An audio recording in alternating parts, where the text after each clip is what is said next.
नमस्कार दोस्तों, स्वागत है आपका आप स्टडी परिवार में। तो कल की क्लास को आगे बढ़ाते हैं और आगे बढ़ाते हुए आज देखेंगे संविधान सभा का दूसरा पोर्शन। मतलब कि संविधान सभा में कल अपने बैठकों का काल देखा, बैठकों में क्या क्या हुआ, अपन 13 दिसंबर तक लाके सारी चीजों को यथावत रख दिया था। आज अपन देखेंगे 13 दिसंबर के बाद जो चीजें बनी और 13 दिसंबर को जो उद्देश्य प्रस्ताव आया, उसके बाद संविधान सभा में कैसी स्थितियां बनी, उसके बाद संविधान सभा में किन लोगों को जोड़ा गया और जोड़ने के बाद क्या क्या स्थितियां सामने आई, उन चीजों पर अपन आज विचार विमर्श करेंगे। तो ठीक है दोस्तों, तो प्रारंभ करते हैं आज की क्लास का। निवेदन है कि सब लोग जुड़ जाइए, क्योंकि क्लास जब प्रारंभ होगी तो उसके बाद आपको पता ही है, आपको हर चीज सीखनी होती है। तो उम्मीद करता हूं कि कल की क्लास आपने पढ़ी होगी। ठीक है दोस्तों, उम्मीद करता हूं कि कल की क्लास आपने पढ़ी होगी। मैंने कल आपको बताया था बी.एन. राव। मैंने कल आपको क्या बताया था दोस्तों? बी.एन. राव के बारे में मैंने आपसे चर्चा की थी कि इनको क्या बनाया गया था, सलाहकार बनाया गया। इनको क्या बनाया गया था? सलाहकार बनाया गया। इनको सलाहकार बनाया गया। और जब इनको सलाहकार बनाया गया ना, तो इनको क्या कहा गया था कि आपको जो प्रारूप बनेगा ना, ठीक है, वो बनाना है। संविधान का क्या बनाना है? प्रारूप बनाना है। इन्होंने संविधान का प्रारूप दिया। तो संविधान का प्रथम प्रारूप किसने दिया? बी.एन. राव ने दिया। और यह प्रारूप किस आधार पर बनाया गया था? यह प्रारूप बनाया गया था उद्देश्य प्रस्ताव के आधार पर। किस प्रस्ताव के आधार पर? उद्देश्य प्रस्ताव के आधार पर।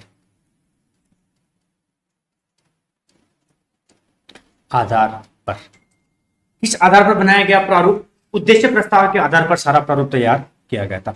अब उद्देश्य प्रस्ताव के आधार पर प्रारूप तैयार कर दिया गया, पहला प्रारूप। अब मैंने कल यहां तक बात की थी कि प्रथम प्रारूप की जांच करने के लिए, किसकी? प्रथम प्रारूप की जांच के लिए, प्रथम प्रारूप की जांच के लिए 29 अगस्त 1947 को 29 अगस्त 1947 को किसका गठन किया गया? प्रारूप समिति का गठन किया गया। प्रारूप समिति का गठन किया गया।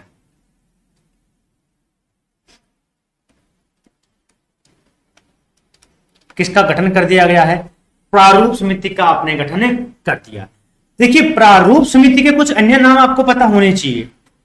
पहली बात, प्रारूप समिति के एक नाम तो इसका क्या हो गया? प्रारूप समिति। एक हो जाएगा पांडुलेखन समिति। एक नाम क्या हो जाएगा? पांडुलेखन। एक नाम क्या हो जाएगा? ड्राफ्टिंग कमिटी, ड्राफ्टिंग समिति है। 29 अगस्त को प्रारूप समिति का गठन कर दिया गया है। अब देखिए, प्रारूप समिति में कुल सदस्यों की संख्या कितनी है? 7 है दोस्तों। प्रारूप समिति में कुल सदस्यों की संख्या है 7 सदस्य। कितने सदस्य हैं? 7 सदस्य।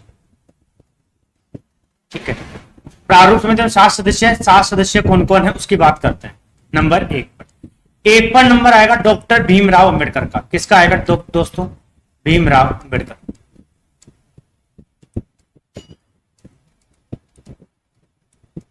डॉक्टर भीमराव अंबेडकर। नंबर 2 पे जो आपको लिखना है वो लिखना है KM. Munshi. KM. Munshi. Number 3 आएगा गोपाला स्वामी।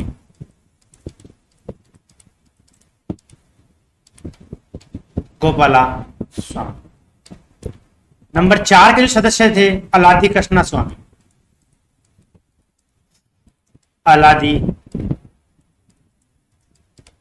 कृष्णा स्वामी। अलादी कृष्णा स्वामी। 4 सदस्य आपके सामने लिखे हैं, देखिए, डॉक्टर भीमराव अंबेडकर, के.एम. मुंशी, गोपाला स्वामी, अलादी कृष्णा स्वामी और मोहम्मद सादुल्ला। मोहम्मद सादुल्ला। ठीक है दोस्तों, 5 हो चुके हैं। छठा देखिएगा, मोहम्मद सादुल्ला। और मोहम्मद सादुल्ला के बाद आपको देखना है, वो देखना है डी.पी. खेतान। डी.पी. खेतान के बाद जो अंतिम सदस्य जो आपको दिखेंगे वो होंगे बी.एल. मित्तर।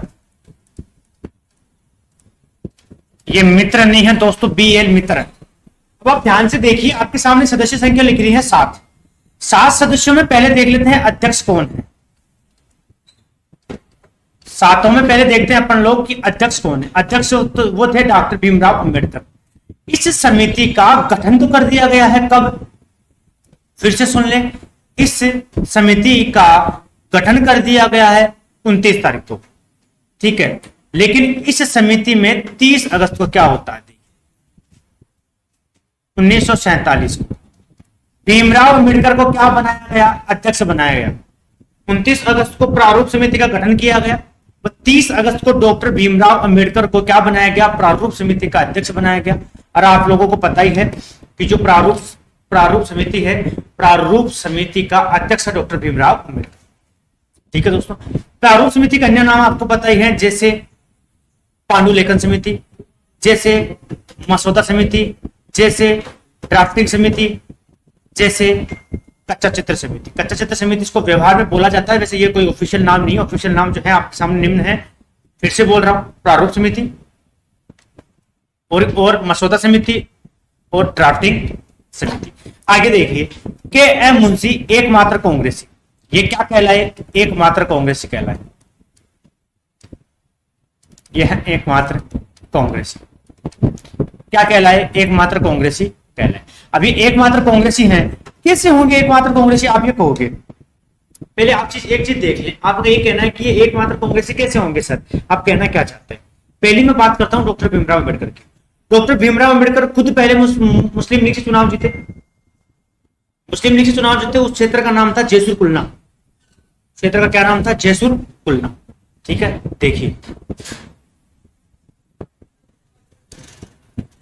क्या नाम था, जयसुर कुलना।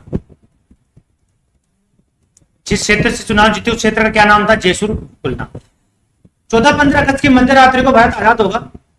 14-15 अगस्त की मध्य रात्रि को भारत आजाद होगा और द्विराष्ट्र सिद्धांत के आधार पर एक नए देश का निर्माण होगा। द्विराष्ट्र सिद्धांत का निर्माण का क्या मतलब है कि मुस्लिम बहुल्य क्षेत्र कहलाएगा पाकिस्तान। मुस्लिम बहुल्य क्षेत्र क्या कहलाएगा, पाकिस्तान। हिंदू बहुल्य क्षेत्र क्या कहलाएगा, हिंदुस्तान। फिर से सुन लें, मुस्लिम बहुल्य क्षेत्र कहलाएगा हिंदुस्तान, ठीक है। सॉरी, मुस्लिम बहुल्य, मैं माफी चाहता हूं, मुस्लिम बहुल्य क्षेत्र कहलाएगा क्या, पाकिस्तान। तो मुस्लिम बहुल्य क्षेत्र 2 थे उस समय, कितने थे, मुस्लिम बहुल्य क्षेत्र 2 थे। एक यहां हुआ करता था, एक यहां हुआ करता। एक तो कहलाता पश्चिमी पाकिस्तान, एक कहलाता पूर्वी पाकिस्तान। फिर बाद में आपको घटना पता ही है, इंदिरा गांधी रोल में आएंगी और फिर वो आके, ठीक है, बांग्लादेश का निर्माण करवाएंगी, अपना सहयोग, बांग्लादेश निर्माण में अपना सहयोग करेगी। लंबी कहानी है, फिर कभी समय मिलेगा तो इस पर विचार विमर्श और चर्चा की जाएगी। आगे सुनिएगा, के एम मुंशी एकमात्र कांग्रेसी से मेरा कहने का मतलब है कि पहले से इससे जुड़े हुए थे, कांग्रेस से जुड़े हुए थे, इसलिए कांग्रेसी कहलाए। लेकिन क्या था कि डॉक्टर भीमराव अंबेडकर कांग्रेसी नहीं कह सकते, आपको मैंने बताया ना, अध्यक्ष थे। ये जब प्रारूप समिति लाए गए उसके पहले की कहानी सुनिएगा। जब ये प्रारूप समिति में लाए गए उससे पहले की कहानी सुनिए। पहले की कहानी क्या थी कि ये क्या थे कि जयसुर कुलना क्षेत्र से क्या थे, सदस्य आए। कहां से आए, जयसुर कुलना क्षेत्र से। अब जयसुर कुलना जहां से क्षेत्र से आए तो 14-15 अगस्त की मध्य रात्रि को, जब मैंने जो पाकिस्तान आपको बता रखा है ना सामने, ठीक है, जब पाकिस्तान का, जब भारत का विभाजन हुआ तो 2 पाकिस्तान का निर्माण हुआ। तो जो जयसुर कुलना क्षेत्र था वो किसमें चला गया, पाकिस्तान में चला गया। किसमें चला गया, जो जयसुर कुलना क्षेत्र था वो चला गया पाकिस्तान में। अब जैसे ही जयसुर कुलना क्षेत्र पाकिस्तान में गया, अरे मेरे पास जैसे ही जयसुर कुलना क्षेत्र पाकिस्तान में गया, उधर से भीमराव अंबेडकर का पद भी रिक्त हो गया। उधर से किसका पद रिक्त हो गया, डॉक्टर भीमराव अंबेडकर का पद भी स्वतः रिक्त। भीमराव अंबेडकर बैठ गए अपनी जगह। लेकिन आपको पता है डॉक्टर BN राव, बेनिगल नरसिंह राव जब खाका तैयार कर रहे थे, जब पहला प्रथम प्रारूप जो है वो तैयार कर रहे थे, तो वो विदेशी दौरे पर थे। तो विदेशी दौरे पर उनकी मुलाकात किसी संवैधानिक से हुई, ठीक है। संवैधानिक से जब हुई तो उनको वहां से पता लगा कि अपने खुद के देश में एक संविधान के अच्छे खासे, कानून के अच्छे खासे ज्ञाता हैं, जानकार। तो जो है ना वो, उन्होंने उनको क्या नाम बताया, भीमराव अंबेडकर। जबकि भीमराव अंबेडकर संविधान सभा में है ही नहीं।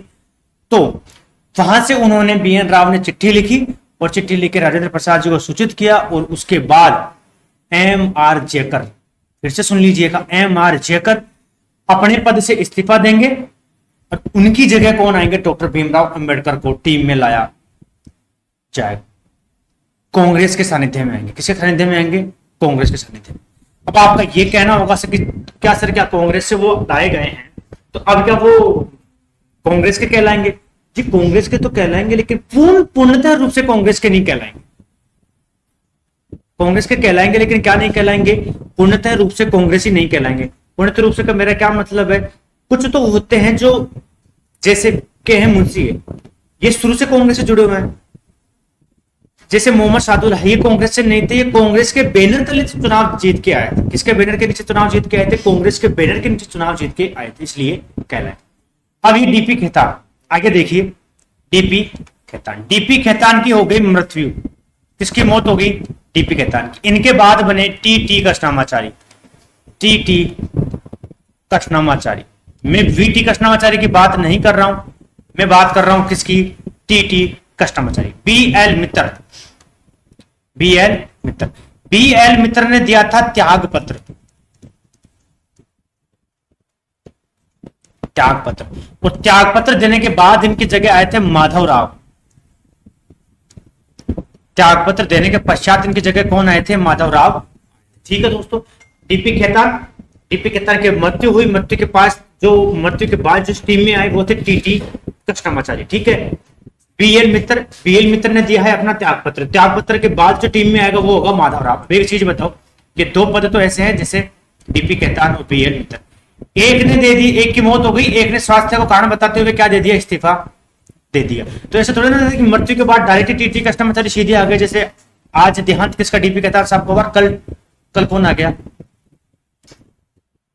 टी कृष्णामाचारी आ गए। अब बीएल मित्र ने त्यागपत्र दिया होगा तो दूसरे दिन तो माधवराव जी आए नहीं, तो कुछ समय लगा होगा। तो दो सदस्यों का योगदान तो प्रारूप समिति में वैसे ही कम हो गया। दो सदस्यों का योगदान तो प्रारूप समिति में वैसे ही कम हो गया। मोहम्मद सादुल्लाह, राधिका स्वामी, गोपाल स्वामी अयंगर, ठीक है, के एम मुंशी। के एम मुंशी का पूरा नाम आप बता रखे हैं तो अच्छी बात होगी। कन्हैया लाल माणिक्यलाल मुंशी इनका पूरा नाम था। क्या नाम था दोस्तों? कन्हैया लाल माणिक्यलाल मुंशी इनका पूरा नाम था। अब जो के एम मुंशी हैं एकमात्र कांग्रेस से कहलाए। कुल सदस्यों की संख्या है 7, मैंने फिर से बता दी। प्रारूप समिति का गठन अगर की बात करें तो आपको याद रखना है 29 अगस्त। गठन की बात करें तो याद रखना है 29 अगस्त 1947 को। 29 अगस्त 1947 को क्या हुआ? प्रारूप समिति का गठन। अब जब प्रारूप समिति का गठन 29 अगस्त 1947 को हो चुका है ना, उसके बाद क्या होगा वो सुनिए। उसके बाद 30 अगस्त को इन्होंने बना दिया, इन्होंने कार्य करना प्रारंभ। किसने कार्य करना प्रारंभ किया? प्रारूप समिति ने कार्य करना प्रारंभ किया। और प्रारूप समिति ने संविधान का सेकंड प्रारूप दिया। कौन सा प्रारूप दिया? सेकंड प्रारूप। देखिए, ये प्रारूप तैयार किया है प्रारूप समिति ने। ये प्रारूप किसने बनाया है? प्रारूप समिति ने बनाया है। तो फर्स्ट प्रारूप किसने बनाया था?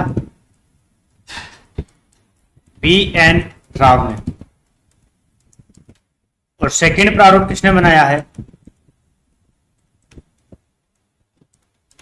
वो बनाया है प्रारूप समिति ने। किसने बनाया है? प्रारूप समिति ने। एक चीज आप यहां विशेष रूप से पता रखें मेरे दोस्तों कि जो प्रारूप समिति है ना, इसका कार्य क्या था? इसका कार्य सबसे पहला तो यह था कि जो बी एन राव ने उद्देश्य प्रस्ताव के आधार पर जो कानून बनाया, मतलब बेनिगल नरसिंह राव ने उद्देश्य प्रस्ताव के आधार पर जो प्रारूप तैयार किया है ना, उस प्रारूप की जांच करना। उस प्रारूप की जांच के बाद एक निश्चित निर्णय लिया होगा, वो सामने आया। ठीक है, आगे बात करते हैं। प्रारूप समिति के बाद इसमें क्या होता है कि अब मुख्य कुछ बातें कर लेते हैं। जैसे 26 नवंबर 1949 तक संविधान बनके तैयार हो चुका था। क्या बनके तैयार हो गया? संविधान पूर्णतः तैयार। संविधान पूर्णतः क्या हुआ? तैयार। कब हुआ? 26 नवंबर 1949 को। इसी दिन संविधान के 16 अनुच्छेद लागू किए गए। कितने अनुच्छेद लागू किए गए दोस्तों? 16 अनुच्छेद। अनुच्छेद 16 नहीं, 16 अनुच्छेद। आपको, मुझे पता है, अधिकतर आपको पता है 15 अनुच्छेद, मुझे पता है। गाइड बुक में, मैक्सिमम गाइड बुक्स में कितने अनुच्छेद लिखे हुए हैं? 15 अनुच्छेद लिखे हुए हैं, लेकिन मैं आपको बता दूं जब आप देखोगे तो उसमें अनुच्छेद 394 नहीं मिलेगा आपको, क्योंकि अनुच्छेद 394 खुद ये कहता है कि ये 15 अनुच्छेद, इसके अंदर अनुच्छेद लिखे हुए हैं जैसे नागरिकता है, राष्ट्रपति का निर्वाचन है, ठीक है, राष्ट्रपति का निर्वाचन है, अपना निर्वाचन आयोग है, ये सारे प्रावधान किसमें थे? उन 16 अनुच्छेदों में थे। और 16 अनुच्छेद कुल मिला के 394 के साथ में होंगे, क्योंकि 15 अनुच्छेद इसके अंदर होंगे, इसमें अनुच्छेद 394 के अंदर लिखे हुए होंगे 15 अनुच्छेद, एक अनुच्छेद खुद गिना जाएगा अनुच्छेद 394। जैसे आपको अनुच्छेद 394 को अगर आप लागू नहीं करते हो ना, फिर से सुन ले, अगर आप अनुच्छेद 394 को लागू नहीं करते हो तो आपके ये 15 अनुच्छेद भी क्या नहीं होंगे? लागू नहीं होंगे। तो आपके 15 अनुच्छेद भी क्या नहीं होंगे? लागू नहीं होंगे। अगर आप इसको नहीं करते हो, अगर आप अनुच्छेद 394 को लागू नहीं करते हो तो आपके जो इसके अंदर 15 अनुच्छेद लिखे हुए हैं वो भी लागू नहीं होंगे। जैसे नागरिकता लागू नहीं होगी, राष्ट्रपति के निर्वाचन से संबंधित कोई चीज लागू नहीं होगी, चुनाव आयोग में कोई चीज लागू नहीं होती, राष्ट्रीय भाषा वगैरह की चीजें कोई लागू नहीं होंगी। आई मेरी बात समझ में? आगे देखते हैं। देखिए 26 नवंबर की अपन ने बात की, कब की बात की? 26 नवंबर 1949। कितने अनुच्छेद लागू कर दिए? 16 अनुच्छेद लागू, 16 अनुच्छेद लागू किए गए। अब क्या है कि 24 जनवरी 1950, 24 जनवरी 1950 को की गई संविधान सभा की अंतिम बैठक। किसकी अंतिम बैठक? संविधान सभा की अंतिम, संविधान सभा की अंतिम बैठक कब की? 24 जनवरी 1950 को संविधान सभा की अंतिम बैठक आयोजित हुई। कौन सी बैठक आयोजित हुई? संविधान सभा की अंतिम बैठक आयोजित हुई। अंतिम बैठक के दिन क्या क्या हुआ होगा? देखिए पहली बात तो मैं आपको बता दूं, कुल बैठक, जब बैठक की बात आई है कि संविधान सभा की कुल बैठक हुई थी कितनी? 12, जिनमें संविधान निर्माण,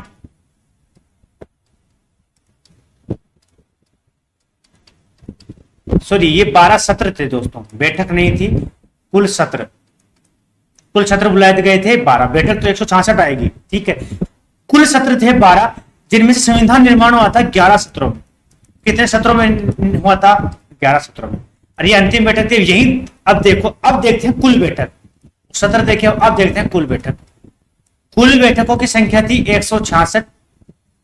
और अगर संविधान निर्माण की मैं बात करूं, किसके निर्माण की? संविधान निर्माण की मैं बात करूं तो 165 में, 165 में। और आपको मैं बता दूं, जो ये 24 जनवरी 1950 को संविधान सभा की अंतिम बैठक हुई है ना, उसको 12वें सत्र के रूप में देखा जाता है। उसको किस सत्र के रूप में देखा जाता है? 12वें सत्र के रूप में देखा जाता है। फिर से सुन ले, कुल सत्र थे 11, कुल सत्र थे 12, संविधान निर्माण 11 में, कुल बैठक 166, संविधान निर्माण 165 में। संविधान सभा की अंतिम बैठक 24 जनवरी 1950 को, संविधान सभा की अंतिम बैठक 24 जनवरी 1950 को। यहां तक हो गई। आगे देखें, अब 24 जनवरी 1950 को संविधान सभा की अंतिम बैठक है, तो 24 जनवरी को और कुछ भी काम हुआ होगा। 24 जनवरी 1950 को और कुछ काम भी हुआ होगा ना, कैसे नहीं हुआ? हुआ ही होगा। क्या क्या हुआ 24 जनवरी 1950 को? एक तो 284 सदस्यों ने, कितने सदस्यों ने? 284 सदस्यों ने संविधान पर हस्ताक्षर किया था।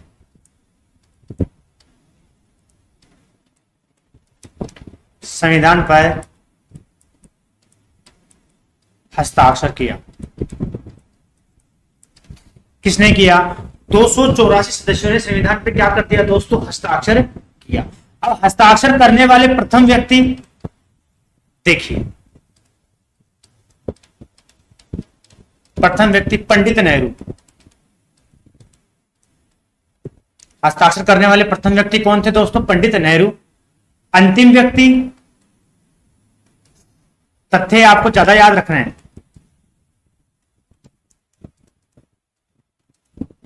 डॉक्टर राजेंद्र प्रसाद, ठीक है, डॉक्टर राजेंद्र प्रसाद। और संविधान सभा में जो कुल महिलाएं कुल महिला मैंने आपको पहले भी बता दिया था 14 + 1 15 होती है। 14 तो है निर्वाचित और जो एक महिला है वो है मनोनीत। एक महिला कौन सी है? मनोनीत। और इनके बारे में मैंने बताया था एनी मसेकर। ये कौन थी? Any massacre. एनी मसेकर के बारे में आपको पहले भी बता दिया। प्रथम व्यक्ति हस्ताक्षर करता पंडित नेहरू, अंतिम व्यक्ति हस्ताक्षर करता डॉक्टर राजेंद्र प्रसाद। आई मेरी बात समझ में? कुल महिला 15, 14 महिला निर्वाचित, एक महिला मनोनीत। और जो महिला मनोनीत उसका नाम क्या था? एनी मसेकर उसका नाम था दोस्तों। आगे देखें, अब आगे क्या देखना है बात। अभी तक तो कहां किसकी चल रही है? 24 जनवरी की बात ही चल रही।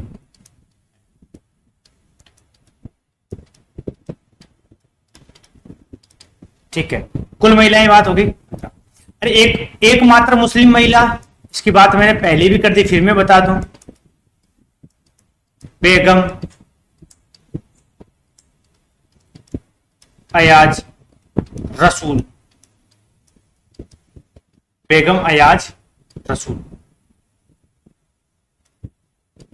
बेगम अयाज रसूल एकमात्र मुस्लिम महिला। और ये एक चीज और बता दूं, ये हॉकी फेडरेशन की अध्यक्ष भी थी। महिला हॉकी फेडरेशन की अध्यक्ष भी थी। किसकी थी? महिला हॉकी फेडरेशन की।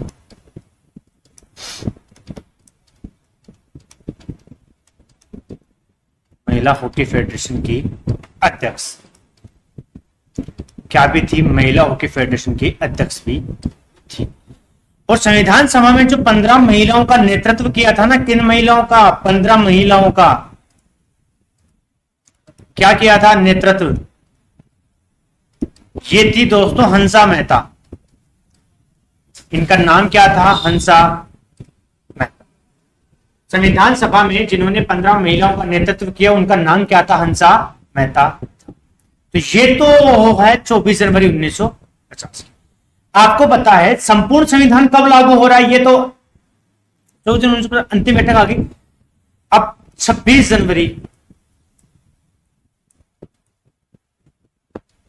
1950 शेष संविधान लागू किया गया। क्या लागू किया गया? शेष संविधान लागू। शेष संविधान लागू किया गया दोस्तों। क्या लागू कर दिया गया? शेष संविधान लागू कर दिया गया। कहने का मतलब है जो पहले जो 16 अनुच्छेद लागू किए गए थे वो तो लागू ही, मतलब जो अनुच्छेद 394 जो लागू था, कौन सा अनुच्छेद? जो अनुच्छेद 394 लागू था वो तो अभी भी लागू ही। और बाकी जो शेष क्षेत्र बच गया है संविधान का, जो संविधान का शेष क्षेत्र बच गया है उसकी अब अपन को बात करनी है। और उस शेष क्षेत्र को कब लागू कर दिया गया? 24 जनवरी 1950। ठीक है, 24 जनवरी 1950 को राजेंद्र प्रसाद जी राष्ट्रपति बने। क्या बने? डॉक्टर राजेंद्र प्रसाद क्या बने? देश के प्रथम राष्ट्रपति।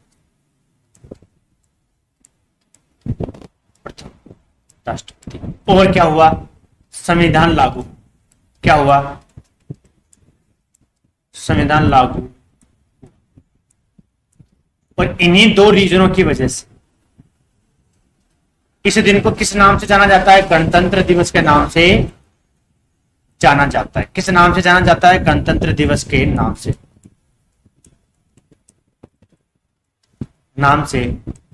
जाना जाता है। गणतंत्र दिवस के नाम से जाना जाता है।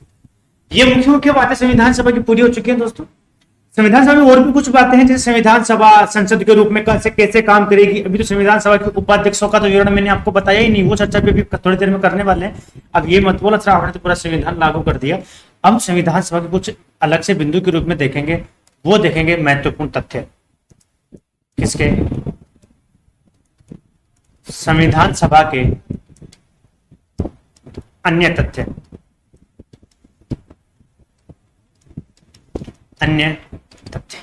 पहली बात करते हैं उपाध्यक्ष।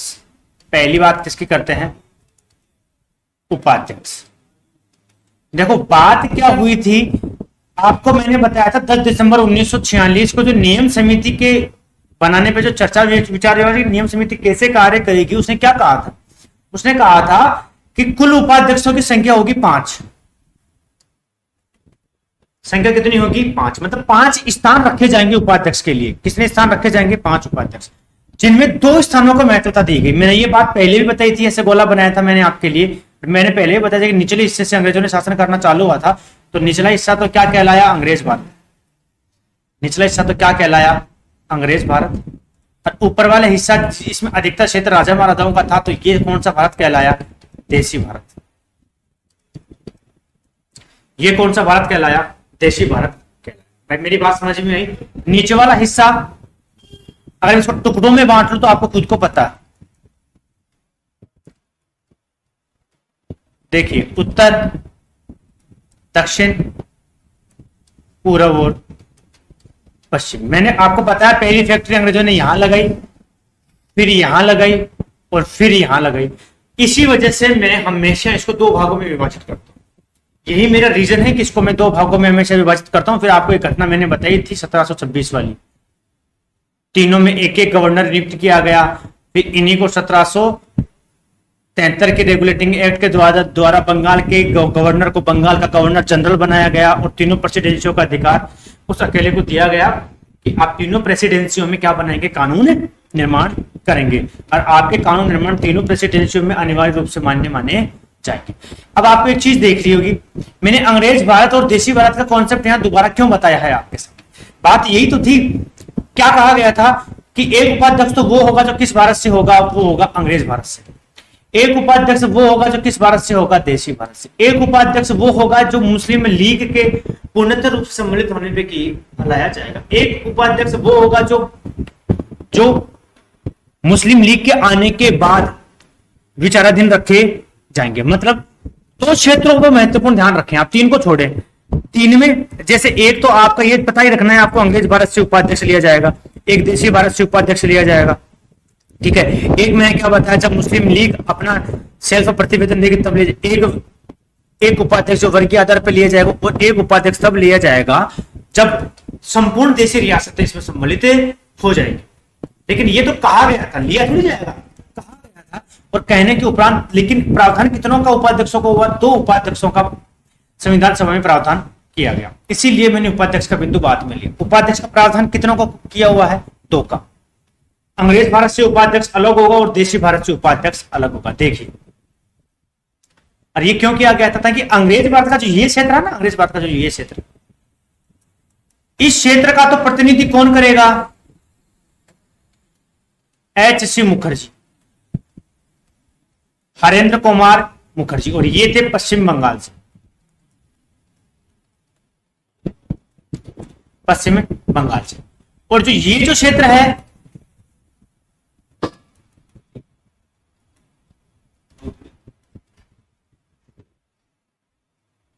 अब ये क्षेत्र कौन सा कहला रहा है? मुख्यतः ये क्षेत्र कहला रहा है देशी भारत। अब देशी भारत से जो रहेगा ना, वो रहेंगे वीटी कृष्णामाचार्य।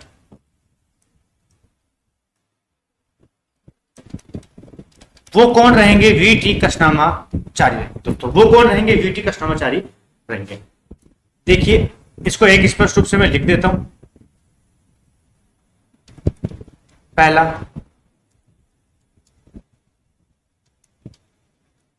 अंग्रेज भारत से उपाध्यक्ष। अंग्रेज भारत से उपाध्यक्ष कौन थे? H.C. मुखर्जी। H.C. मुखर्जी। दूसरा, देशी भारत से उपाध्यक्ष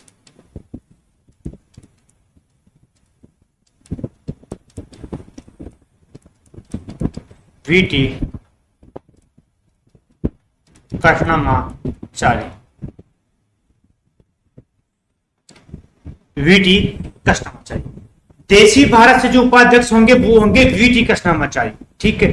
अंग्रेज भारत से जो उपाध्यक्ष होंगे वो होंगे H.C. मुखर्जी। इनका पूरा नाम बता देता हूं, हरेंद्र कुमार मुखर्जी। मैं कुमार वाली बात नहीं कर रहा हूं, मैं बात कर रहा हूं कुमार वाली, KUMAR। क्योंकि पश्चिमी बंगाल को जब बोलते हैं ना पश्चिमी बंगाल के लोग, तो कुमार को वो कोमार बोलते हैं। वो के की जगह क्या अल्फाबेट यूज करते हैं, वो सी अल्फाबेट यूज करते हैं, तो कुमार अपन लोग बोलते हैं। पश्चिम बंगाल के जो साइड के जो हैं वो बोलते हैं इसको कोमार। ठीक है, वो क्या बोलते हैं, और जो पश्चिम बंगाल साइड का जो जुड़ा हुआ होगा मेरा मित्र, वो इस चीज को रिलेट कर पा रहा होगा मेरे से। क्या कर पा रहा होगा, रिलेट स्पेशल रूप से कर पा रहा होगा कि क्या ये मैं सही बोल रहा हूँ या गलत बोल रहा हूँ। ठीक है, तो मैं सही बोल रहा हूँ। और ये जो वीटी कृष्णमाचार्य है ना, इनके बारे में बता दूं, ये तो थे पश्चिमी बंगाल से। किस बंगाल से, पश्चिम बंगाल से। ये कौन से हैं, पश्चिम बंगाल से। ठीक है, और जो वीटी कृष्णमाचार्य हैं, और जो वीटी कृष्णमाचार्य है ना, वीटी कृष्णमाचार्य थे जयपुर से। कहां से थे, जयपुर से होने के बाद भी ये जयपुर के क्या थे दोस्तों, पीएम थे। ये जयपुर के प्रधानमंत्री हुआ करते थे। जो वीटी कृष्णमाचार्य थे ये जयपुर के क्या हुआ करते थे, प्रधानमंत्री हुआ करते थे मेरे दोस्तों। उपाध्यक्ष मुख्य तथ्य के रूप में, महत्वपूर्ण जो अन्य तथ्य उनके रूप में अपने उपाध्यक्षों की चर्चा की। अध्यक्षों के बारे में अपन ने पहले ही देख रखा, दो अध्यक्ष रहे थे, एक तो अस्थायी अध्यक्ष रहा था और एक स्थायी अध्यक्ष रहा था। अब अपने को देखना है संविधान सभा संसद के रूप में क्या देखना है, संविधान सभा संसद के रूप में कि संविधान सभा संसद के रूप में कैसे कार्य करेगी। आपको एक चीज मैं बता दूं, कहा जाता है कि पहला संविधान संशोधन जो हुआ था वो किसने किया था, कहा जाता है कि संविधान सभा ने किया था। कहा क्या जाता है कि यही इसी ने था, तो कहा क्या जाएगा। ठीक है, संविधान सभा ने अपना भारत का संविधान का पहला संशोधन किया था। और वो क्यों किया था, 9वीं अनुसूची के लिए। 9वीं अनुसूची जोड़ी जानी थी। 9वीं अनुसूची में सारे भूमि सुधार कानून रखे हुए हैं। 9वीं अनुसूची में कौन से कानून रखे हुए हैं, सारे भूमि सुधार कानून रखे हुए हैं। क्योंकि 9वीं अनुसूची लाई भूमि सुधार कानूनों के लिए गई थी। आपको पता है भूमि सुधार कानून क्या थे, आपको स्पष्ट रूप से पता ही होगा। हदबंदी, ठीक है, चकबंदी,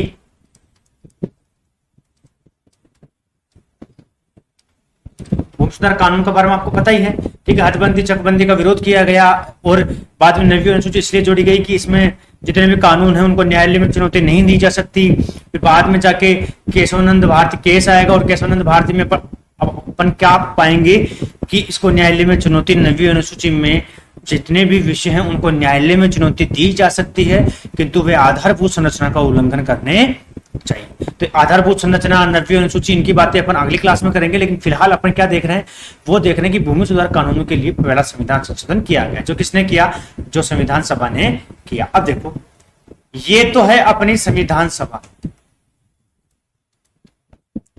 ये है अपनी संविधान सभा। संविधान सभा दो प्रकार से कार्य कर रही है। कितने प्रकार से कार्य कर रही है, आजादी के बाद की बात कर रहा हूं। दो प्रकार से कार्य कर रही है। एक तो संविधान निर्माण के संबंध में, संविधान निर्माण के संबंध में एक वो कार्य कर रही है, किस संबंध में, संसद के संदर्भ में। जब संविधान निर्माण का संविधान सभा कार्य करेंगी तो अध्यक्ष अलग होगा। तो क्या कहलाएगा दोस्तों, अध्यक्ष अलग होगा। और जो अध्यक्ष होगा वो होगा डॉक्टर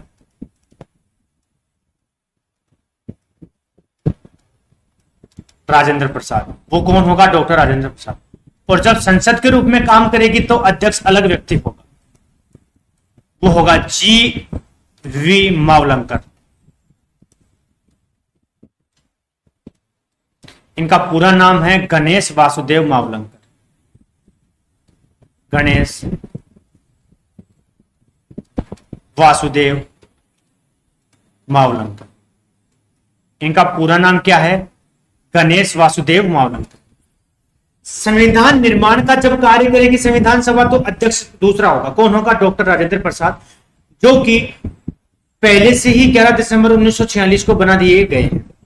ठीक है, और जब संविधान सभा संसद के रूप में कार्य करेगी, संविधान सभा जब संसद के रूप में कार्य करेगी, ठीक है, 1952 से पहले तो संसद के रूप में कार्य करेगी, क्योंकि 1952 से पहले इसलिए करेगी क्योंकि 1952 में जो भारत की जो पहली लोकसभा गठित होगी उससे पहले अपने जो सरकार थी वो अंतरिम सरकार के रूप में कार्य करेगी कि नहीं करेगी। संसद जो है ना, वो संसद जो है वो एक अस्थायी संसद के रूप में कार्य करेगी। स्थायी के रूप में कार्य नहीं करेगी, क्योंकि स्थायी की तो पहली बैठक 13 मई 1952 को होगी। लोकसभा की पहली बैठक क्या होगी, 13 मई 1952 को गठित की जाएगी। अध्यक्ष जो होंगे उस समय कब, जब संविधान सभा संसद का कार्य करेगी तो अध्यक्ष रूप में अलग बदल दिए जाएंगे। उनका क्या नाम होगा, जीवी मावलंकर। पूरा नाम क्या होगा, गणेश वासुदेव मावलंकर। पूरा नाम क्या होगा, गणेश वासुदेव मावलंकर। और जो गणेश वासुदेव मावलंकर थे, मैं आपको बता दूं, ये अपनी लोकसभा के प्रथम स्पीकर भी थे। किसके, लोकसभा के प्रथम अध्यक्ष, लोकसभा के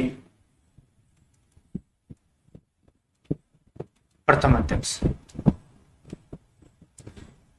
जीवी मावलंकर जी जो थे वो थे लोकसभा के प्रथम अध्यक्ष। अब एक चीज बताए, लोकसभा के जो प्रथम अध्यक्ष ये हैं, तो क्या इनको स्वतः बना दिया गया? जी नहीं, ये बाद में, जब भारत की पहली लोकसभा की जो पहली बैठक होगी 13 मई 1952 को, उस बैठक में इनको चुना जाएगा। किसको, जीवी मावलंकर साहब को। और ये संविधान सभा की जो है, संविधान सभा को तो निरस्त कर दिया जाएगा ना, ठीक है। और बाद में संविधान सभा जो निरस्त होगी उसके बाद सारा काम कौन करेगी, संविधान, वो संसद सारा कार्यक्रम में करेगी। कौन करेगी दोस्तों, संसद सारा कार्यक्रम करेगी। तो ये था संविधान सभा संसद के रूप में।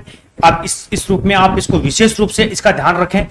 अब देखिए, आपके सामने कुछ मैं ऐसे तथ्य रखने जा रहा हूं जो आपको विशेष रूप से पता होने आवश्यक है। जैसे नियम समिति किसने बनाई, इनको बोल सकते हो आप समितियां। जैसे नियम समिति के अध्यक्ष वही होंगे जो संविधान सभा के अध्यक्ष होंगे, डॉक्टर राजेंद्र प्रसाद, ठीक है। झंडा समिति,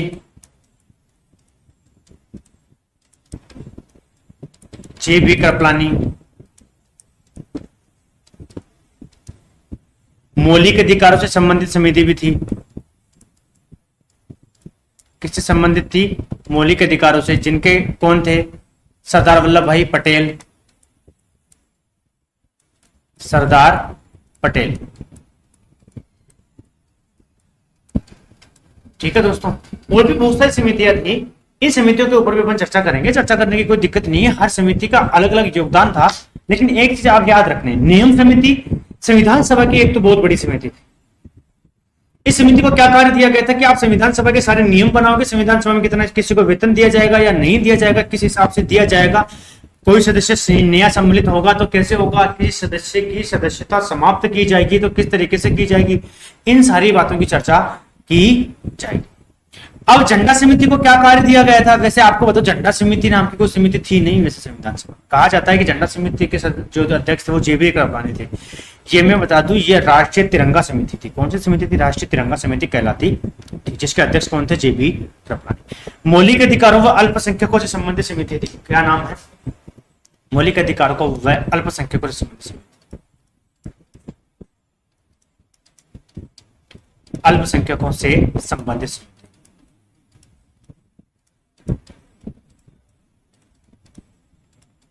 जिसके अध्यक्ष मैंने आपको बताई दिए पटेल साहब थे, सरदार पटेल, जो भारत के लोहे पुरुष कहलाते हैं, बहुत ही उच्च व्यवहार के धनी थे, राजनीतिक में पारंगतता थी।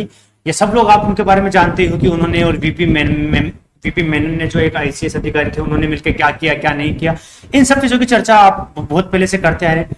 तो ये संविधान सभा के कुछ मुख्य रूप थे। एक क्या थे दोस्तों, संविधान सभा के कुछ मुख्य रूप थे। संविधान सभा की कुछ चर्चा में अभी यहाँ यथावत रखना चाहूंगा आगे भी, क्योंकि यथावत रखने का मेरा यह मतलब है कि संविधान सभा से आगे की बातें आपको तब समझ में आएंगी जब आप कुछ पीछे का पढ़ेंगे। समिति है, जैसे समझने को तो बहुत कुछ बचा हुआ है, जैसे महिलाएं जो थी, इन 15 महिलाओं के नाम क्या थे, राजस्थान से कितने महिला सदस्य थी, इन सब चीजों की बात अपन करेंगे, लेकिन समय आने पर करेंगे दोस्तों। कब करेंगे, समय आने पर करेंगे, क्योंकि जब अक्सर क्या होता है कि पढ़ाने का तरीका होता है, जहां जो चीज आनी चाहिए उस चीज का योगदान वहीं होना चाहिए। समझे आप मेरी बात को, जहां जो चीज आनी चाहिए उस चीज का योगदान वहीं होता है। और कुछ चीजें ऐसी होंगी जो यहां नहीं होंगी, तो उनका जो सोर्स है आपको क्वेश्चन बता दिए जाएंगे। आपको बेसिकली आपका क्वेश्चन सेशन चलाया जाएगा, उस क्वेश्चन सेशन के तहत आपको ऐसी चीजें भी बताई जाएंगी जो यहां हम छोड़ के चल रहे हैं वो क्वेश्चन में करवाएंगे। क्यों, समितियां मैंने आपको केवल 3 बताई। समितियां हमेशा कंफ्यूजन करती हैं। क्या करती है समितियां, हमेशा कंफ्यूज करती हैं। और जब समितियां कंफ्यूज करती है ना, तो अब लिखना है तो मैं 7-8 समितियां लिखा, तो 7 ही क्या कम से कम 21-22 समितियां महत्वपूर्ण थी संविधान सभा में, मैं सारी लिखवा दूं, मतलब क्या निकलेगा उन चीजों का? हमें याद करना है दोस्तों, हमें क्या करना है? याद करना है, हमें रट्टे नहीं मारने, हमें राजनीति विज्ञान को समझना है, परखना है, अपने ब्लड में उतारना है। हमें अगर ये चीज करनी होगी ना तो इसके लिए नियम से चलना पड़ेगा। मैंने सिर्फ 3 समितियां बताई, अभी फिलहाल के लिए आपको 3 याद रखनी है। अभी फिलहाल के लिए याद 3 याद। जब संविधान सभा की क्वेश्चन प्रणाली चलेगी ना तो वहां मैं बताऊंगा कि इस समिति का नाम मैंने नहीं बताया था, आज इस समिति को आप यहां से रिकॉर्ड करेंगे। आई मेरी बात समझे? क्योंकि अपन चर्चा, क्योंकि जो 3 समितियां मैंने सामने आपके डिस्प्ले पे लिखी हुई, बोर्ड पे लिखी हुई दिख रही होंगी, इन 3 समितियों की चर्चा जब अपन ने की है ना, ये वो समितियां हैं जिनके क्वेश्चन सबसे ज्यादा बार पूछे गए। ये वो समितियां हैं जिनके क्वेश्चन सबसे ज्यादा बार पूछे जाएंगे और जाते रहे हैं, अधिकतर जिनका प्रयोग एग्जामिनर ने क्वेश्चन पूछने में किया है। अब कुछ क्वेश्चन ऐसे हैं जो रेयर केस में पूछे गए हैं, जैसे संविधान सभा में कुल सत्र कितने हुए थे, तो मैंने आपको पहले बता भी दिया है, 12 सत्र हुए थे। 11 सत्रों में संविधान का निर्माण हुआ था और अंतिम सत्र जो एक अन्य माना जाता है। आपसे कुछ क्वेश्चन बहुत रेयर पूछे गए थे, पूछे जाएंगे, जैसे संविधान के प्रथम वक्ता कौन है? डॉक्टर सर्वपल्ली राधाकृष्णन संविधान के सर्वप्रथम वक्ता माने जाते हैं। संविधान के सर्वप्रथम वक्ता कौन से माने जाते हैं? संविधान के वक्ता कौन माने जाते हैं? सर्वपल्ली राधाकृष्णन माने जाते हैं। एक इनसे अलग मैं एक चीज आपको बताना चाहूंगा, समितियों के बारे में मैंने आपको बताया कि फिलहाल आपको 3 समितियां देखें, बाकी मुख्य रूप से 7-8 समितियां देखी जाती हैं। समितियों की चर्चा यहां बिल्कुल भी नहीं करूंगा, ये मत सोचिएगा कि सब बता नहीं रहे, बताई जाएगी, लेकिन इसी स्थिति में बताई जाएंगे ताकि आप ये उसको याद कर सके। अब हमारा उद्देश्य याद करने का होना चाहिए, रट्टे मारने का नहीं होना चाहिए। 3 समितियां अभी याद रखें, इन 3 से जोड़ के मैं 8 समितियां बनाऊंगा। इन 3 से जोड़ के मैं कितनी समितियां बताऊंगा आपके सामने? 8 समितियां बनाऊंगा, लेकिन वो तब बताऊंगा जब डिस्प्ले पे आपके सामने क्वेश्चन होंगे, वहां जवाब भी आप देंगे, मैं सिर्फ आपको तरीके बताऊंगा याद करने के। मैं आपको सिर्फ याद करने के क्या बताऊंगा दोस्तों? तरीके बताऊंगा। जैसे आगे देखिए, अपन जो बात कर रहे थे, मैं बात करूं वाचन की। किसका वाचन? संविधान का वाचन। संविधान का वाचन। तो संविधान का 3 बार वाचन हुआ था, याद रखना। संविधान का कितना बार वाचन हुआ था? 3 बार वाचन। एक बार में पढ़ के सुनाया गया, प्रथम वाचन। प्रथम वाचन केवल पढ़कर सुनाया गया।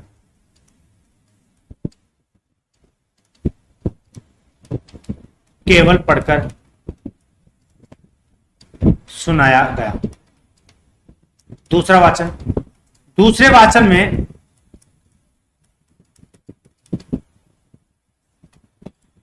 अनुच्छेद पर विचार विमर्श। अनुच्छेदों पर क्या हुआ? विचार। तीसरा वाचन, तीसरे वाचन में किया गया संविधान लागू, संविधान पारित। जब तीसरा वाचन हुआ तो संविधान को क्या कर दिया गया दोस्तों?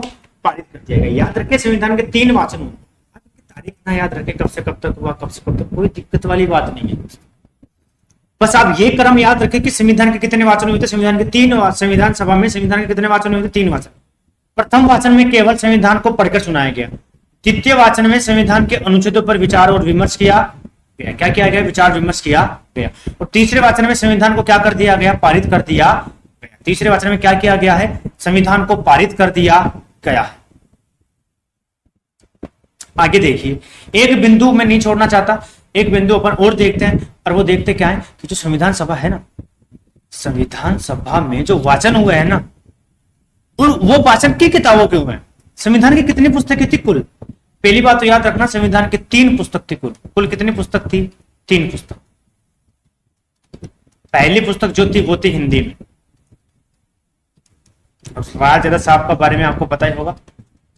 दूसरी पुस्तक थी वो थी अंग्रेजी में। तीसरी पुस्तक वो भी थी अंग्रेजी में, लेकिन प्लस उस पे क्या थी? चित्रकारिता। उस पे क्या थी? चित्रकारिता। तो ये एक एडिशनल नॉलेज है, आपको ध्यान रखना। संविधान सभा में जो किताबें जो लास्ट में जब 26 नवंबर 1949 को जब संविधान पूर्ण रूप से बनकर तैयार हुआ तो संविधान भारत के सामने कितनी किताबें थी? 3 किताबें थी। हिंदी में थी एक इंग्लिश में थी। एक इंग्लिश में तो थी, लेकिन उस पर चित्रकारिता की हुई थी। उस पर क्या की गई थी दोस्तों? चित्रकारिता की गई थी। संविधान सभा में ऐसे तो बहुत सारे पहलू हो सकते हैं दोस्तों। संविधान सभा में फिर से बता दूं, ऐसे तो बहुत सारे पहलू हो सकते हैं। कुछ पहलू ऐसे होंगे जिन पर संविधान सभा ने किसी ने क्या कहा, किसी ने क्या कहा, किसी ने क्या कहा, इन पहलुओं की चर्चा भी अपन करेंगे, लेकिन जहां करेंगे जहां समय होगा। ठीक है, आपके लिए एक नया टॉपिक विशेष रूप से लाया जाएगा। ठीक है, वो बिंदु अक्सर बीच बीच में पढ़ा दिया जाता है।